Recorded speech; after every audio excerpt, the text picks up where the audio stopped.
Please give an energetic and warm welcome to the one and only Jaya Kishori ji.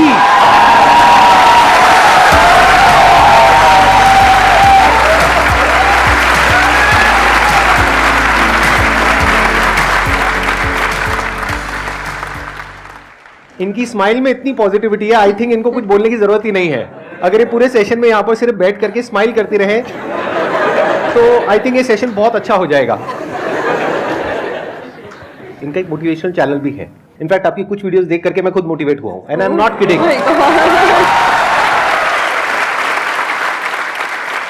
तो मैं personally आप सबको recommend करूंगा कि एक बार आप जा करके देखिए इनकी जो मोटिवेशनल वीडियोस है, और आप सबको बहुत कुछ सीखने को मिलेगा और बहुत अच्छा लगेगा। Thank you so much. और आपसे इंस्पायर होकर शायद हमने चैनल खोला है, तो मुझे तो लग रहा है मुझे मिल गया उसका अवार्ड कि आप उसको देखते हैं और सुनते हैं। थैंक यू सो मच, बहुत बड़ी बात है ये। यूट्यूब पे या इंटरनेट पे देखना एक अलग होता है, और जब आप फिजिकली वो चीज़ को फील कर सकते हैं, एक्चुअली एक ऑरा होता है, एक वाइब होता है, वो आपको फेस टू फेस ही मिल सकता है। तो आप सब बहुत लकी है, आज मैं भी लकी हूँ कि मुझे वो ऑरा, वो वाइब महसूस करने को मिल रहा है जो हम यूट्यूब पे ऑल टाइम देखते रहते हैं। और आज तो आप डबल लकी हैं क्योंकि मेरे साथ साथ आपको इनको भी सुनने का मौका मिल रहा है।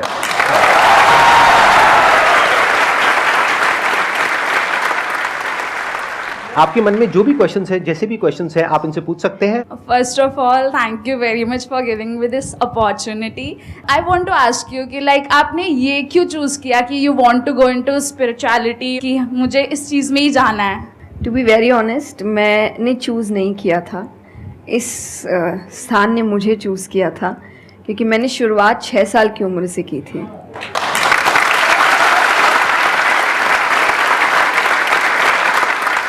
उसमें आपको पता ही नहीं होता है कि करियर क्या होता है, काम क्या होता है।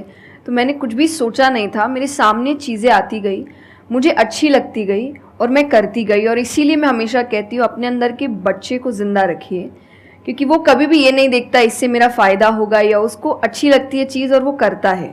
तो मैंने वो बचपने में मुझे वो चीज़ अच्छी लगी और मैंने उसको किया, और फिर अपने आप ही सामने चीज़ें आती गई, चाहे फिर वो भजन आए, फिर कथा आई, मोटिवेशनल सेशंस आए, जो जो सामने आता गया और जो जो मुझे लगा कि मेरे बस की बात है, मैं कर सकती हूँ, वो मैंने किया। और फिर मुझे पता ही नहीं चला कि कब सिचुएशन कहाँ हो गई। जब मुझे समझने का मौका मिला कि चलो कुछ बनते हैं, मैं ऑलरेडी बन चुकी थी।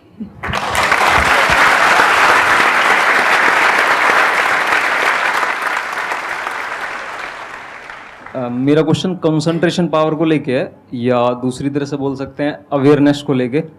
जैसे किसी भी काम पे जो ध्यान लगाने की कैपेबिलिटी होती है वो डिफर करती है पर्सन टू पर्सन। मुझे पूछना था क्या कोई इसका बायोलॉजिकल बेसिस भी है, या सिर्फ प्रैक्टिस पे डिपेंड करता है कि किसी की प्रैक्टिस थोड़ी कम है और किसी की ज़्यादा? कई ऐसे एक्सरसाइजेज है जो आपको हेल्प करती है कंसंट्रेशन के लिए। तो जो मैं एक्सरसाइज फॉलो करती हूँ वो लिसनिंग प्रैक्टिस है, कि मैं सोने से पहले या सुबह उठ के कुछ देर 5 मिनट्स 10 मिनट्स मैं बिल्कुल शांत माहौल में और मैं साउंड सुनने की कोशिश करती हूँ। और ऐसा माना जाता है कि जिस दिन आपको 5 से ज़्यादा साउंड सुनने लग जाए, और 5 का मतलब हुआ कि ऐसा नहीं कि आपके घर में टीवी और मिक्सी और सब चल रहा है तो आप कहे कि अरे भाई 5 साउंड सुनाई दे दिए, नहीं। जब शांति हो तो वो एक बहुत अच्छी प्रैक्टिस है जो आपके दिमाग को हेल्प करती है किसी एक चीज़ पर ध्यान लगाने के लिए। तो आप ऐसे कंसंट्रेशन पावर के एक्सरसाइजेज होती कर सकते हैं, और जो मैं करती हूँ मैंने आपको बताया, मैं रोज़ करती हूँ। अभी तक मैं 3 से आगे बढ़ी नहीं हूँ, लेकिन आई होप जल्दी 5 आवाज़ों से ज़्यादा सुनाई देने लग जाए।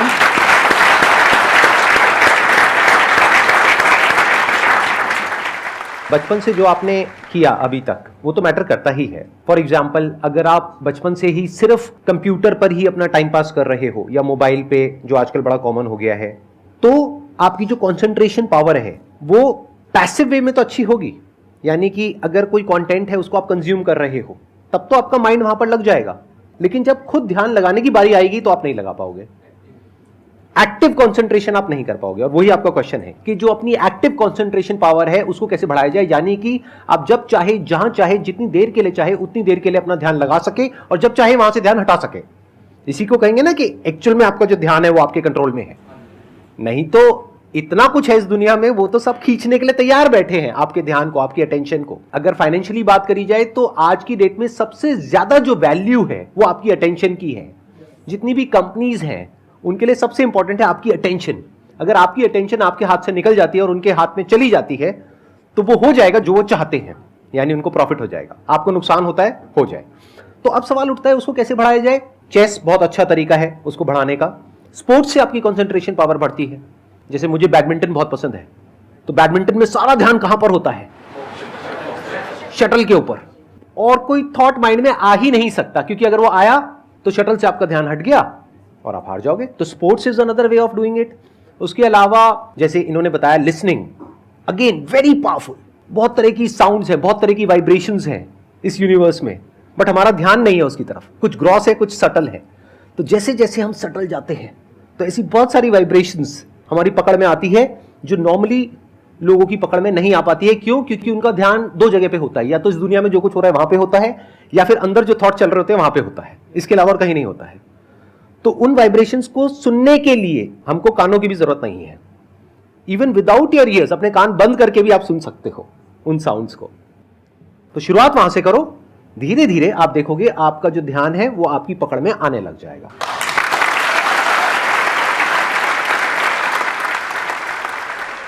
मेरा क्वेश्चन आपसे मतलब दोनों से ही है, वो ये कि हम लोग मतलब आज की सोशल मीडिया वाला ज़माना है तो हम लोग बहुत डिस्ट्रैक्टेड रहते हैं, और जब भी स्पिरिचुअलिटी की बात होती है फैमिली में, फ्रेंड्स में, तो सभी ये कहते हैं कि स्पिरिचुअल अभी होने की ज़रूरत नहीं है, करियर पे ध्यान दो, अभी कौन सा टाइम है, बाद में देख लेना। और हम लोगों के घरों में भी हम देखते हैं। तो मैम ये चीज़ कैसे मतलब उनको कैसे समझाई जाए कि ये चीज़ कितनी इम्पॉर्टेंट है और उसकी इम्पोर्टेंस क्या है? मेरे हिसाब से, और आई थिंक मेरे क्या पूरी दुनिया के हिसाब से, जो भी स्पिरिचुअलिटी को ठीक से समझता है ये यंग एज प्रोसेस ही है। जैसे अगर आप रिलीजियस वे में भी सुने तो भगवान को हम कुछ भी चढ़ाते हैं वो फ्रेश होता है, प्रसाद है, फूल है, कुछ भी एक दिन दो दिन पहले नहीं होता। तो हम खुद इतने पुराने होके क्यों फिर अपने आप को चढ़ाते हैं? जब आप रिजिड हो चुके हैं, जब आपको आगे कुछ काम खास करना नहीं है, आप रिटायर हो चुके हैं, तब आप उस स्पिरिचुअलिटी का करेंगे क्या? आपकी लाइफ में कोई चैलेंजेस होंगे ही नहीं जब सामना करने के लिए। तो स्पिरिचुअलिटी मतलब सिर्फ पूजा पाठ नहीं होता। मंत्र, जैसा मैंने लिसनिंग एक्सरसाइज बताई, वैसे ही मंत्र चैंटिंग भी एक बहुत बड़ी एक्सरसाइज है कि आप मंत्रों का उच्चारण करते हैं मेडिटेशन में, क्योंकि जो पावर, जो वाइब्रेशंस वो साउंड रखते हैं वो आई थिंक दुनिया में और कहीं नहीं है। तो वो आपके करियर के लिए, कंसंट्रेशन पावर के लिए, कॉन्फिडेंस के लिए, मेमोरी पावर के लिए, सबके लिए बहुत अच्छा है। तो आपको यही समझाना है कि आप स्पिरिचुअलिटी का मतलब एक तो पहले ये पर्सपेक्टिव हटा दें कि हम सब त्याग देंगे, हम सब छोड़ देंगे। ऐसा कुछ भी नहीं होता। गीता जी में स्पिरिचुअलिटी का ज्ञान उसको दिया गया है जिसको आगे जाके राजा बनना है। अर्जुन को, उसके पास क्या लग्जरी नहीं है, राज्य नहीं है, पैसा नहीं है, क्या नहीं है। तो अध्यात्म का मतलब कभी भी नहीं होता सब कुछ छोड़ देना, सबके बीच रहना है, पर इस तरीके से रहना है कि वो आप पर हावी ना हो हर चीज़। यही आध्यात्म है, यही स्पिरिचुअलिटी है कि बाहर की चीज़ें यहाँ ट्रबल ना कर सके, बस इतना ही करना है।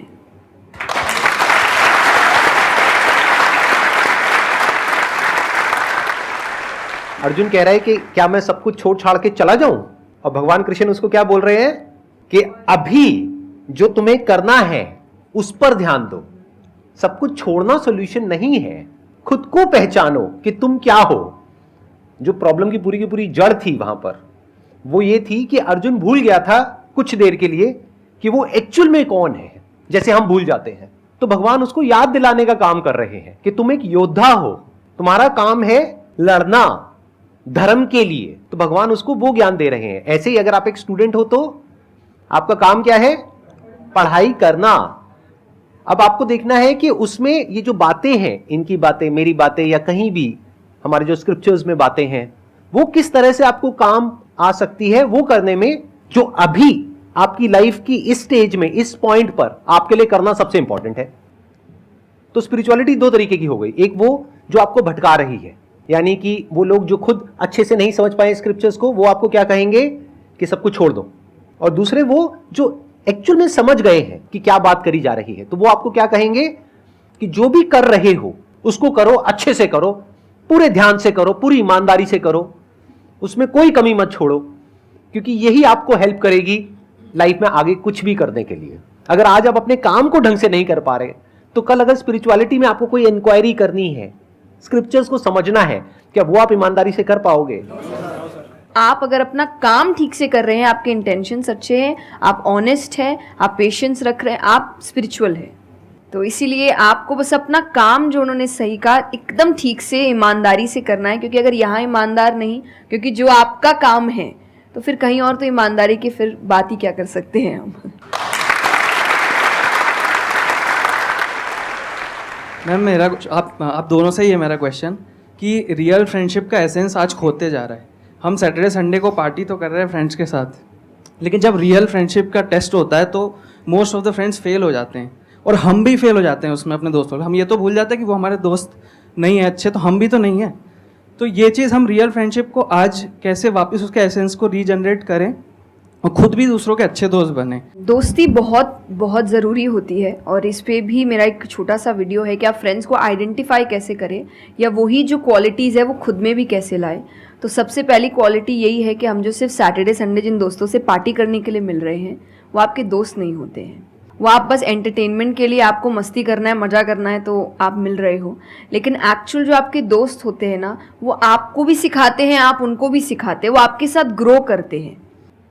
और जैसा आपने कहा एसेंस, जैसे मैं मेरे पेरेंट्स के जो दोस्त हैं सालों से इक्के दुक्के हैं, लेकिन अभी तक है, और अभी भी हम कई बार ऐसा लगता है कि आप ऐसे कैसे बात कर रहे हो उनसे, तो वो कहते हैं हमारे दोस्तों को अपने दोस्तों जैसा मत समझना कि हम एक दो बोल देंगे या एक दो चीज़ें हो जाएंगी और हमारी दोस्ती टूट जाएगी। हमारी दोस्ती इस चीज़ पर नहीं बनी है। वो अगर महीनों भी एक दूसरे से नहीं मिल रहे हैं या एक साल तक भी उन्होंने बात नहीं की है, वो एक साल बाद भी फ़ोन करते तो वो वैसे ही होते जैसे वो एक साल पहले थे, जहाँ उनकी बात छूटी थी, बिल्कुल वैसे। तो सबसे पहली चीज़ कि यही कि ज़रूरी नहीं है आपको अपने दोस्तों से हर एक इंटरवल में मिलना है तभी आपकी दोस्ती कायम रह सकती है, क्योंकि अब लोग आगे बढ़ रहे हैं, बिजी हो रहे हैं, काम कर रहे हैं, दूसरे शहरों में पढ़ने जा रहे हैं। अगर आपकी दोस्ती सिर्फ मिलने मिलाने से और मस्ती करने से, तो वो दोस्ती नहीं है। तो ये सबसे पहली चीज़ है कि जो आपको आपके सिचुएशन को समझे, वाइस वर्सा आप उसके सिचुएशन को समझिए कि दोस्ती है पर ज़िंदगी भी है, काम भी है, मेहनत भी है, परिवार भी है। सबसे बड़ी तपस्या, सबसे बड़ा तप मैं कहती हूँ गृहस्थ जीवन ही है। Thank you for the compliment. उसमें आपको इतना कुछ करना पड़ता है, वो एक सिचुएशन को समझना ज़रूरी है। दूसरा, आजकल जो एक ट्रेंड बन चुका है कि फ्रेंड्स सपोर्टिव होने चाहिए, तो सपोर्टिव का मतलब ये नहीं कि तुम गलत भी करो, तो जो कर्ण और दुर्योधन की दोस्ती थी कि नहीं भाई पाप भी कर, मार, गलत कर, मैं तो साथ खड़ा हूँ, ये दोस्त ये नहीं बहुत बड़ा होते पॉइंट हैं। बोला है इन्होंने, अभी इसके बारे में मैं बात करूँगा।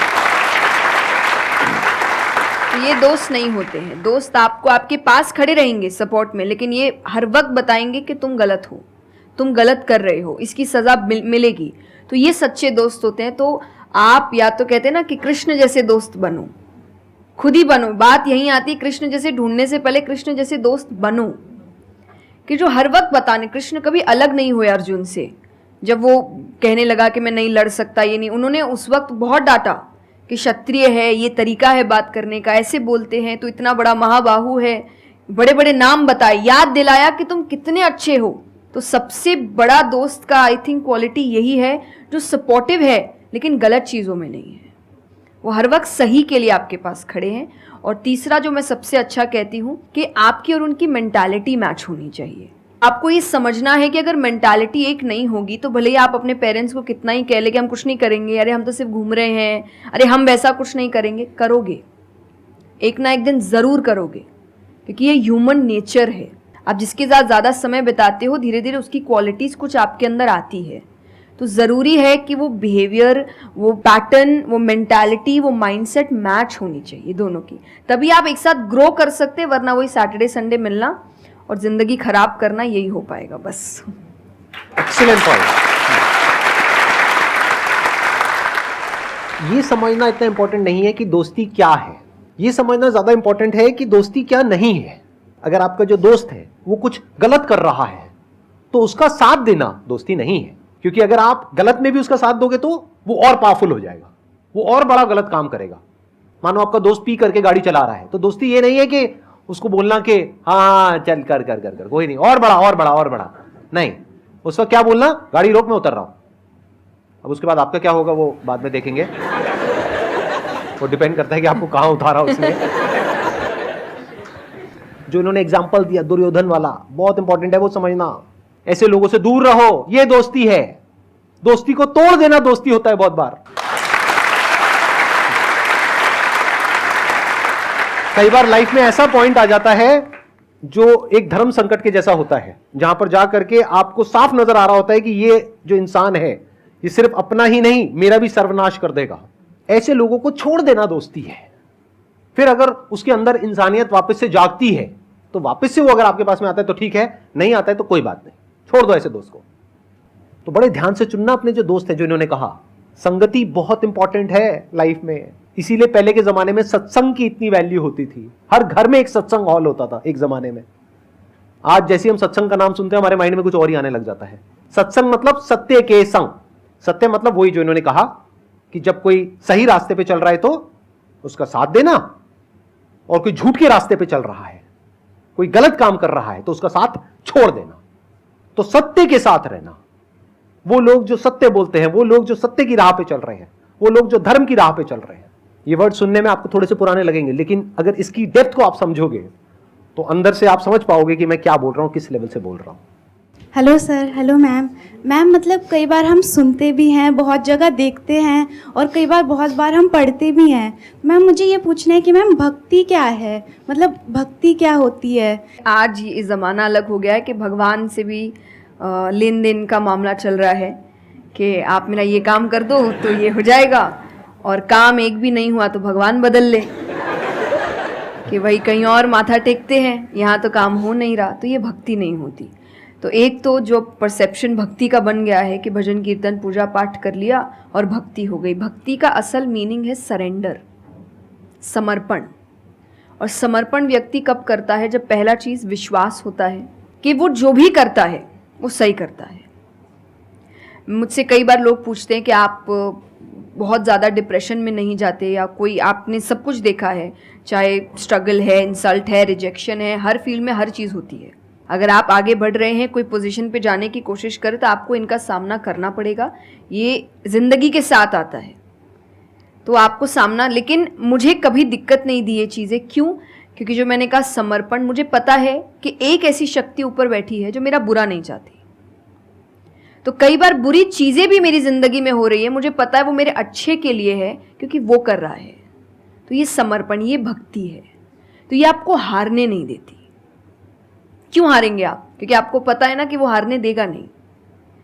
तो आप अपने आप गिरे, आप फिर उठेंगे कि नहीं भाई अभी गिरना शायद ज़रूरी होगा, उसका इशारा है, इसीलिए चलो फिर उठते हैं, फिर आगे बढ़ते हैं। तो अर्जुन ने भी, जब समर्पण की बात गीता जी में आती है तो कई लोग कहते हैं कि धर्म का मतलब होता है अंधविश्वास। नहीं, क्योंकि अगर अंधविश्वास होता, अंधविश्वास में क्वेश्चन करना अलाउड नहीं होता आपको। गीता अगर सिर्फ भगवान की बात होती तो 2 पन्ने में खत्म हो गई होती। ये दोनों के बीच की बात है जिसमें अर्जुन ये जानते हुए कि सामने कौन खड़ा है, क्वेश्चन करने के तो कोई सवाल ही नहीं था वहां पर कि भगवान लड़ने बोल रहा है, क्या क्वेश्चन करना, पर उसने कंटिन्यूअसली क्वेश्चंस किए हैं। पर उसका भी नाम आया था समर्पण, कि वो समर्पित होकर क्वेश्चन कर रहा था कि ये जो खड़ा है ये मेरे हर सवाल का जवाब जानता है, ये मुझसे कभी कुछ गलत काम नहीं कराएगा। लेकिन इसका मतलब ये नहीं कि मैं अपनी जिज्ञासा बाहर नहीं निकालूंगा, मैं अपने क्वेश्चंस पूछूंगा। तो भक्ति का अर्थ यही होता है कि पहला निष्काम होता है। क्या फ़ायदा मत ढूंढिए कि मेरा काम नहीं हुआ तो भगवान है ही नहीं। भाई भगवान कहाँ है? भगवान होते तो ऐसा होता क्या? वो तो इंसान है इसीलिए ऐसे हो रहे काम। भगवान ने तो सबको देखे, बच्चा तो मासूम ही होता है, बड़े होके खराब हो जाता है। कोई बच्चा गलत आपने देखा है क्या? छोटा सा बच्चा ही डॉन बनने के बारे में सोच रहा है, वो तो बच्चा ही होता है, मासूम होता है, सच्चा होता है। तो भगवान इसलिए कहते हैं बच्चे भगवान का रूप है, क्योंकि वो एकदम प्योर होते हैं। बड़े होने के बाद हम काम खराब करते हैं और नाम फिर हम भगवान का देते हैं, क्योंकि हमको इल्ज़ाम लगाने के लिए लोग चाहिए। ये फेलियर्स के लिए भी, आप फेलियर्स के लिए भी हम कहते हैं मेरा काम अच्छा नहीं था, मेरा समय अच्छा नहीं था, मुझे पेरेंट्स ने सपोर्ट नहीं किया, मेरे पास ये नहीं था। वरना अगर देखा जाए इन्हीं सिचुएशन में कई लोग हैं जो काम करके आगे बढ़ जाते हैं। तो करने वाला तो कर लेगा, नहीं करने वाला इल्ज़ाम लगाएगा। तो वो इल्ज़ाम अभी हमें ऐसे दिखता है एक ऐसा कोई है जो सामने तो खड़ा नहीं है, भगवान लगाओ इल्ज़ाम।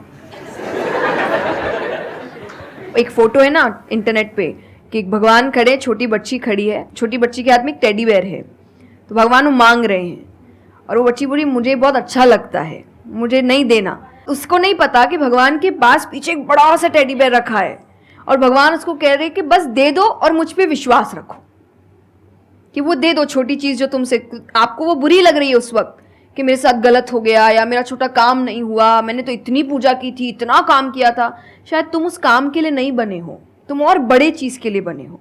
तो निष्काम क्या है कि आपकी भक्ति निष्काम है, स्वार्थ से नहीं बनी है, तो भक्ति आगे बढ़ेगी। दूसरा सरेंडर, कि मेरे हर सवाल का उत्तर सिर्फ उसके पास है। तो ये दो चीज़ें भक्ति बनाती हैं।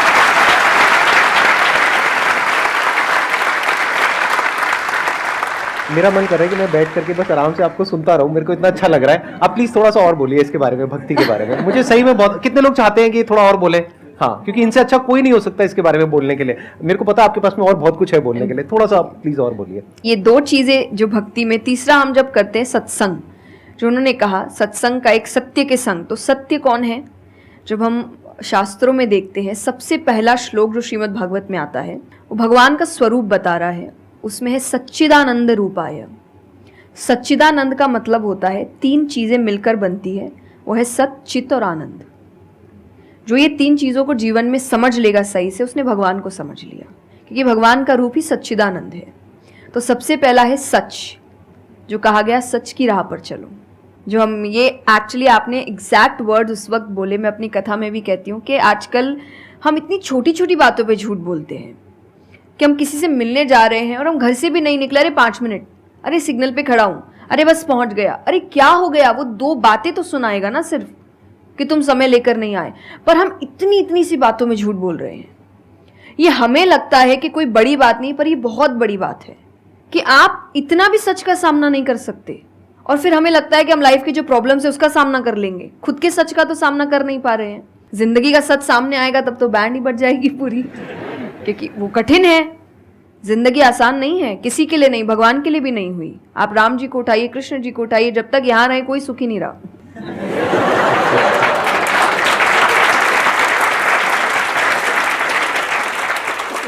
तो सुखी तो कोई नहीं रहा यहाँ पर, आपको सुख खुद ढूंढना पड़ता है, आपको अपना जीवन खुद निकालना पड़ता है अपने चॉइसेस को लेकर। तो इसीलिए पहला सत है। दूसरा चित है, अवेयरनेस। हम अवेयर नहीं है चीज़ों को लेकर, हम इग्नोर करते हैं। अवेयरनेस और इग्नोरेंस ये ऑपोजिट्स हो गए कि आप कोई भी चीज़ आपको समझ नहीं आ रही है, नहीं है। मैं अधिकतर नास्तिक लोगों को आप देखिए, उनको अगर पूछे ना भगवान को मानते हैं, तो उनके पास एग्जैक्ट रीजंस नहीं होते कि क्यों नहीं मानते, बस नहीं है, दिखा नहीं, मुझे नहीं दिखा तो नहीं है। तो तुम्हें तो बहुत चीज़ें नहीं दिख रही। मेरे पापा इस पर मैंने एक बार से क्वेश्चन किया था कि बोले तो पापा कैसे जवाब दे? तो पापा बोले उनको पूछना उन्होंने अपने परदादा को देखा था। देखा तो नहीं होगा,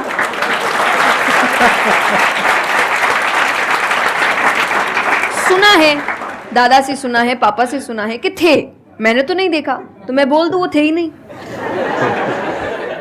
कुछ तो सच्चाई होगी, उसको ढूंढने की कोशिश करो। मैं धर्म के लिए हमेशा कहती हूं कि आपको ढूंढना पड़ेगा। भगवान, मेरे पापा ने मुझे एक बात कही थी, भगवान मानने की चीज है, जानने की नहीं। जानना क्या होता है? पहले इस्तेमाल करे फिर विश्वास करे।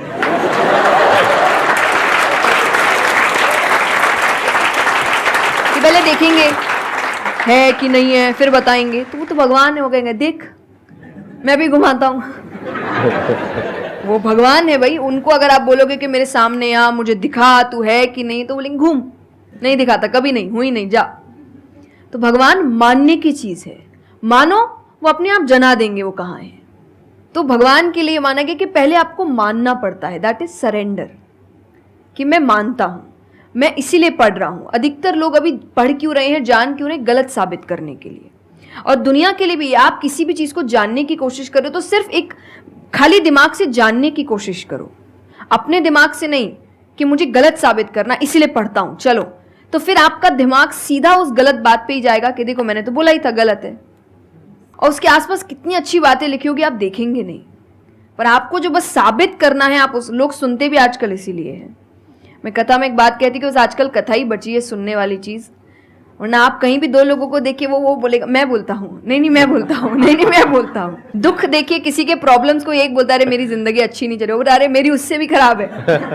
आप किसी से मदद भी कहाँ मांगेंगे कि वो एक दुख सुनाओ वो 4 सुनाता है, तो क्या ही मदद मांगे कि तो मेरे से दुखी है, तू मेरे से और 500 रुपए रख भाई। ये तो लोग हर वक्त कोई सुनना नहीं चाह रहा, और सुन भी रहे हैं तो इसीलिए कि ताकि बस मैं बोल सकूं, कि ये ख़त्म करे बस, जल्दी से ये चुप हो ताकि मैं बोलूं। तो ये बंद करिए। भगवान ने अर्जुन की पहले पूरी बात सुनी थी, एक बार भी बीच में इंटरप्ट नहीं किया, उसकी पूरी बात सुनी। क्यों? तभी वो आंसर ठीक से कर पाएंगे। अगर आप बीच में हर चीज़ में इंटरप्ट करेंगे, लोगों के ओपिनियंस में इंटरप्ट करेंगे, तो आप उनकी बात को नहीं समझ पाएंगे। जितना सुनेंगे उतना सीखेंगे, क्योंकि बोलोगे तो वही जो आता है, पर सुनोगे तो कई बार ऐसी चीज़ें पता चलेगी जो नहीं पता, जो नहीं आता है। तो सत्संग यही है। आप लोग एक काम करो, अपना मोबाइल ऑन करो और अपने घर पे फोन कर दो कि शाम तक हम यहीं बैठे हैं। मतलब मेरा मन तो नहीं है यहाँ से आज उठने का, मेरा मन है आराम से बैठ करके इनसे सुनने का। मुझे तो बहुत अच्छा लग रहा है, लेकिन आई एम नॉट श्योर कि इनके पास में इतना टाइम होगा या नहीं होगा। आप प्लीज, आई एम सॉरी मैंने आपको इंटरप्ट किया। नहीं नहीं, बिल्कुल। तो यही छोटी छोटी बातें हैं, देखिए। और आनंद का मतलब एक्चुअली परमानेंट हैप्पीनेस होता है, जो आपको भगवान के साथ ही मिलता है, कि आपको किसी की ज़रूरत नहीं है, बाकी सब कुछ टेम्पररी है। और टेम्पररी खुशियों के लिए भगवान ने अर्जुन को लड़ने के लिए इसलिए नहीं बोला था कि तेरे को राज्य मिल जाएगा, खुशी मिलेगी, पैसा मिल जाएगा। नहीं, एक परमानेंट हैप्पीनेस थी कि मैंने अपना काम अच्छे से किया, उसके लिए लड़ो। तो जो भी काम कर रहे हो परमानेंट क्या है उसमें वो देखो, और ये आपकी सक्सेस पे भी काम आता है। भगवान जैसे अब हम कहते हैं ना कि दुनिया में कुछ सच नहीं है, संसार सच नहीं, इसका मतलब क्या? छोड़ने के लिए नहीं। क्या आप पहली चीज़, जब दुख आ रहा है तो डिप्रेशन में मत जाओ, क्योंकि आप जानते हो ये भी परमानेंट नहीं है, टेम्पररी है, कल फिर ठीक हो जाएगा। खुशी आ रही है तो घमंड मत करो, ये भी निकल जाएगा, ये पोजीशन भी ज़्यादा समय तक रहेगी नहीं। तो उसको रखने के लिए काम करते रहो। तो भगवान हर चीज़ में कहते बैलेंस्ड रहो, और परमानेंट वो है उसके पीछे भागो। तो आप अपने आप ही जो दिखावे की दुनिया है, करते हम सब है और सब कुछ करना चाहिए लाइफ में, सब एंजॉय करिए, पर अगर उसको जानते हुए करोगे कि परमानेंट नहीं है, तो जैसा मैंने कहा वो यहाँ जाएगा नहीं। जैसे एक पक्षी है, आप पेड़ पे उसको बैठा दो और फिर जिस ब्रांच पे वो बैठी उसको काटने लगो, और जब तक ब्रांच नहीं गिरेगा वो नहीं हटेगी, क्योंकि उसको ब्रांच पे भरोसा है ही नहीं। उसको पता ये रहेगा ना, उसको अपने पंखों पे है कि वो जैसे ही गिरेगा मैं उड़ जाऊंगी।